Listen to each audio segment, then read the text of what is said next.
Ba't kaya ang hirap intindihin ng mga DDS na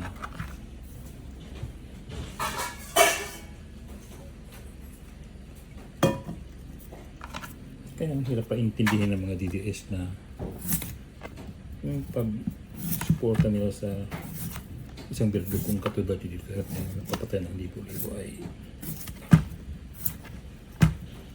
pagsang-ayon na rin dun sa matinding paglabag niya sa karapatang pantao ng rehimen niya. Ano kaya mahirap arukin sa nangyari, no?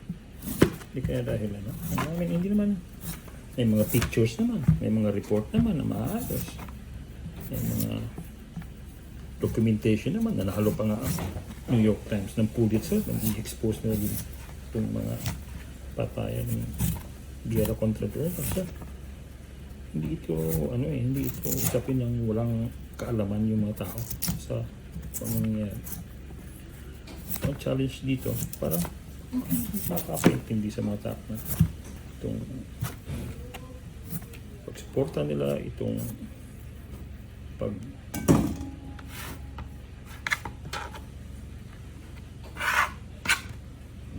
iyak nila para kay Duterte is ang pagsang-ayon din sa matinding patayan.